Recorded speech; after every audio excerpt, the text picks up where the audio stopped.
जिसको आप इन झुका नहीं सकते उसको आप अगवा करके जेल में डाल दें, ये भी अगवा है। और इमरान खान साहब एक अब इस्टेब्लिश्ड अगवाकार हैं और अल्लाह का शुक्र है, अल्लाह का फजल है कि मैं बिल्कुल नहीं डरती। पहले भी इन्होंने मुझे नाहक 2 दफ़ा अंदर रखा। ये लोग ये नहीं जानते कि अंदर रखना जो है ना, किसी को जेल में बंद करना झूठे मुकदमात में, वो किसी चीज़ का हल नहीं होता। आप उससे न सिर्फ ये कि किसी को डरा धमका नहीं सकते, बल्कि जब आप नाहक उसमें जेल में होते हैं तो जो डर होता है वो भी ख़त्म हो जाता है। और आप पहले से भी ज़्यादा, कम अज़ कम मैं पहले से भी ज़्यादा तवाना होकर और अपना जज्बे को तक़वियत देकर अल्लाह ताला ने मुझे उन 2 मराहिल में से भी गुजारा। तो अगर आपके पास यही एक दुनिया को देखने दें कि आप कितना डर रहे हैं, हर जगह आप फेलियर हैं, आप गवर्नेंस में फेलियर हैं, आप फॉरेन रिलेशंस में फेलियर हैं, आप अपनी गवर्नेंस में फेलियर हैं, आप कीमतें कंट्रोल करने में फेलियर हैं, आप आवाम को रिलीफ देने में फेलियर हैं, बल्कि आप मुजरिम हैं उनके।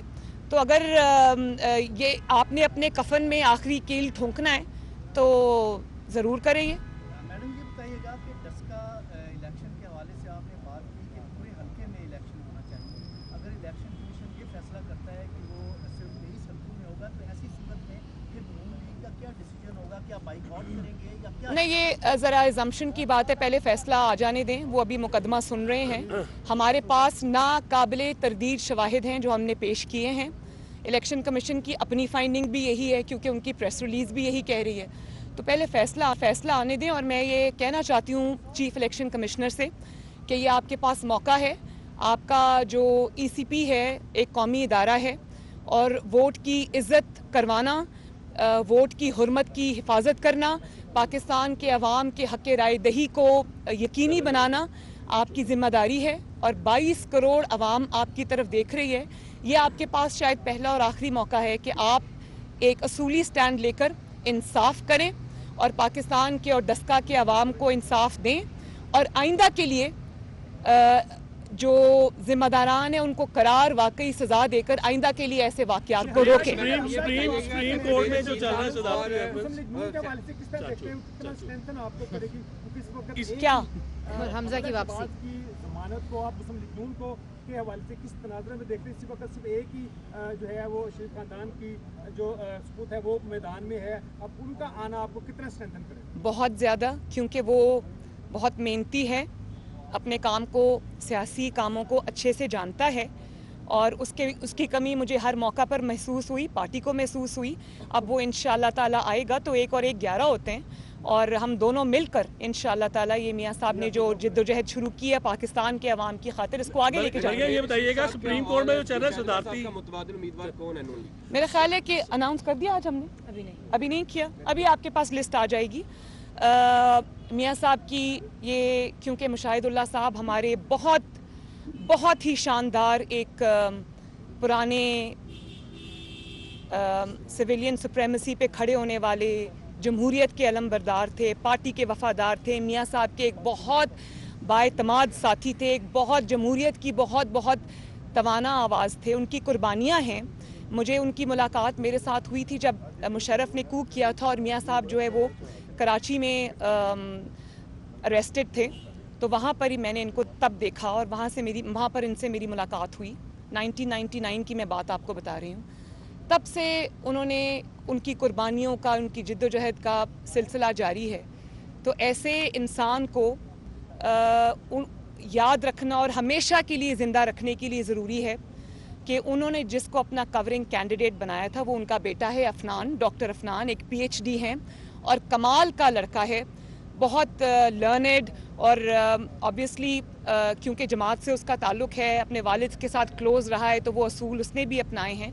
तो मियां साहब की ये एक ख्वाहिश थी कि उनको रिवॉर्ड किया जाए। अब हमारा पार्लियामेंट्री पार्टी का इजलास हो रहा है, देखें क्या फ़ैसला आता है। लिस्ट जल्दी आपके सामने आ जाएगी। बिलावल भुट्टो भी आज पहुंच रहे, मुलाकात आपकी होगी और पहुंच गए, मतलब और गिलानी साहब के बिलावल भुट्टो मेरे पास इंशाअल्लाह ताला कल आ रहे हैं, और ये उन्होंने कहा था, तो मैंने उनको कहा आप ज़रूर तशरीफ़ लाएँ, बल्कि मेरे साथ लंच करें। तो कल वो आएंगे इंशाअल्लाह ताला, उनसे मिलके बातचीत होगी। सुप्रीम कोर्ट में जो चल रहा है सदारती रेफरेंस, आप क्या देख रही हैं कि उसके अंदर जो फैसला अभी तक जो नज़र आ रहा है, जितनी भी हम उसकी ऑब्जर्वेशन सुन रहे हैं कि मुतनासिब नुमाइंदगी की तरफ वो जाता नज़र आ रहा है। अगर यही फैसला आ जाता है, मुस्लिम लीग नून उसे तस्लीम करेगी या क्या देख रहे हैं? मैं इसके बारे में मेरा वही असूली मौक़िफ़ है जो पहले दिन था।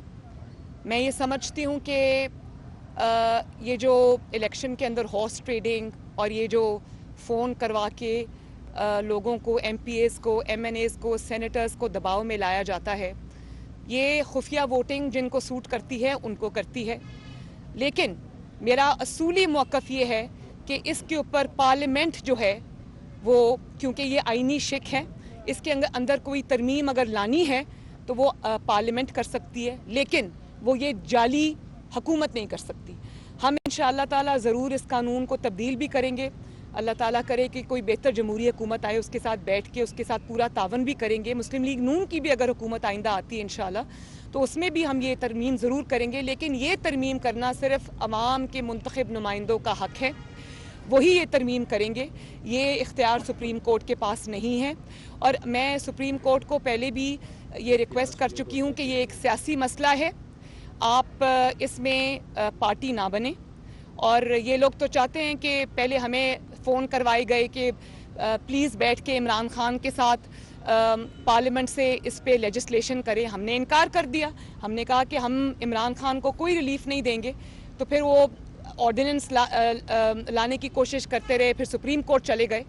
तो मैं सुप्रीम कोर्ट को आज भी ये रिक्वेस्ट करना चाहती हूँ कि वो इसमें पार्टी ना बने, क्योंकि ये परसेप्शन उसका यही आएगा कि इमरान खान की डूबती हुई कश्ती को बचाने के लिए, तहरीक इंसाफ की डूबती हुई कश्ती को बचाने के लिए, जब इमरान खान की हुकूमत कमज़ोर हो चुकी है, जब हर तरफ से उसको नाकामी और रुसवाई का सामना करना पड़ रहा है, जब वो ग्राउंड से, बैटल फील्ड से रिट्रीट कर रहा है और हर जगह वो फेलियर है और उसके अरकान भाग रहे हैं, उसके MNAs भाग रहे हैं, उसके MPAs भाग रहे हैं और एक बगावत सी हो चुकी है उनके रैंक्स के अंदर।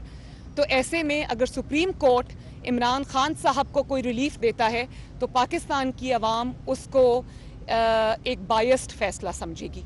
मैं दोबारा से कह दूं कि ये 2 साल 3 साल पहले जब इनका सेनेट के चेयरमैन का इलेक्शन हुआ था, तो इमरान खान को तब शो ऑफ हैंड्स नहीं याद आया, तब उनको ओपन बैलेट याद नहीं आया, तब उनको ट्रांसपेरेंसी याद नहीं आई, तब उनको ये याद नहीं आया कि हॉर्स ट्रेडिंग होती है, तब उनको ये नहीं याद आया कि ख़रीदे जाते हैं और फ़रोख्त किए जाते हैं अराकीन। और ये भी लोगों को बताएं कि ना सिर्फ आपने अराकीन को उस वक्त ख़रीदो फ़रोख्त की, बल्कि आपने एजेंसीज़ को इस्तेमाल किया, उनसे फ़ोन करवाए और दबाव डलवा कर, फाइलें खुलवा कर अपोजिशन के अरकान की आपने उनको ख़रीदा। उसको भी ख़रीदना कहते हैं। तो आज अचानक आपको, जब आपके पैरों के नीचे से ज़मीन हिल रही है, खिसक रही है, तो आज आपको याद आ गया कि शो ऑफ हैंड्स होना चाहिए।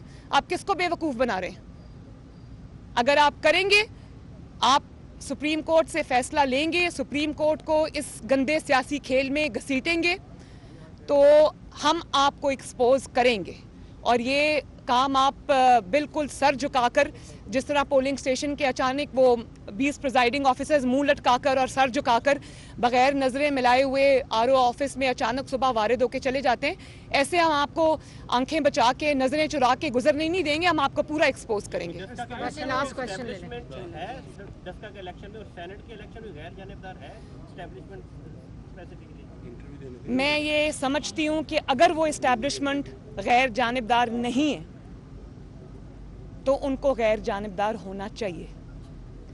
और इलेक्शंस लड़ना पॉलिटिकल जो मैदान है, पॉलिटिकल जोड़ तोड़ है, सियासी हिकमत अमली है, उसमें न सिर्फ ये कि दखल अंदाजी करना, बल्कि एक पार्टी को सपोर्ट करना, एक नाकाम खान वोट चोर को सपोर्ट करना जो खुलकर अवाम के सामने आ चुका है, जिसने अवाम की ज़िंदगी अजीरन कर दी है, एक ऐसी हुकूमत को दवाम देने की कोशिश करना, उसके पीछे खड़ा होना, उसके लिए कोई एफर्ट्स करना। अगर वो ये कर रहे हैं तो उनको नहीं करना, क्योंकि ये अवाम के सामने आके खड़े होने वाली बात है जो कि किसी भी तरह अदारे के लिए अच्छी नहीं है।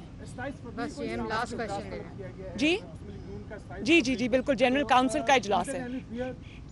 कि आपके जो अरकान हैं वो इंटैक्ट हैं या कोई ऐसा कुछ? नहीं, माशाल्लाह, जिनके इंटैक्ट नहीं है, मुसीबत उनको पड़ी हुई है।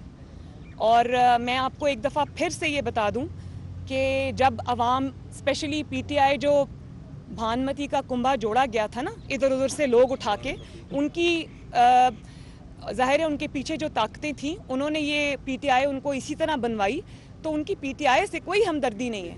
जब उनको ये नज़र आ रहा है कि इतनी धांधली के बावजूद अगर मुस्लिम लीग नून माशाल्लाह जीत गई है तो पीटीआई का कोई फ्यूचर नहीं है।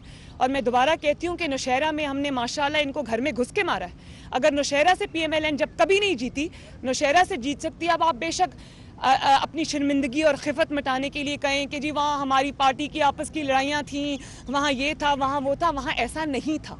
वहाँ अवाम ने एक ओवरवेलमिंग मेजॉरिटी के साथ मुस्लिम लीग नून को वोट दिया है। अब आप अपनी जैसे मर्जी अपनी शर्मिंदगी खिफत छुपाएं, उससे असल बात नहीं छुपती।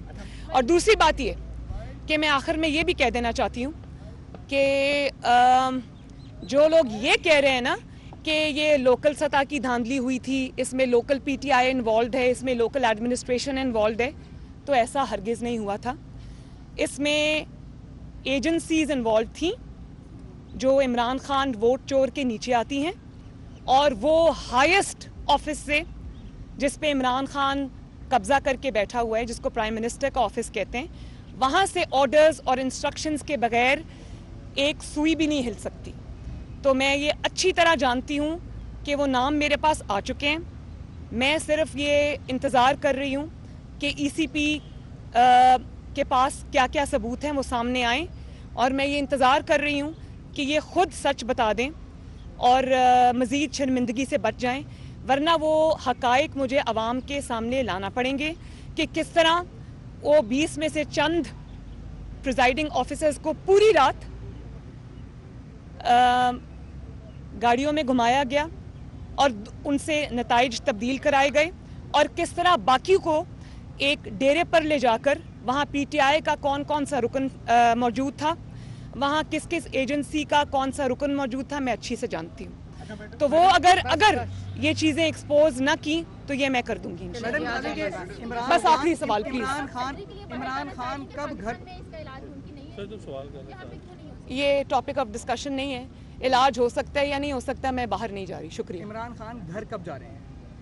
अगली डेडलाइन बता दें मैडम। हाँ, सेनेट इलेक्शन है। देखो मेरी बात सुनो, मैं तो तारीखें नहीं दे सकती, लेकिन मैं ये ज़रूर जानती हूँ कि उनकी जो हरकतें हैं ना, उनका जो घबराना है, उनके जो हवास है, देखो इतने नाअहल और इतने नालायक हैं और इतने घबराए हुए हैं कि धांधली भी सही तरीके से नहीं कर सके।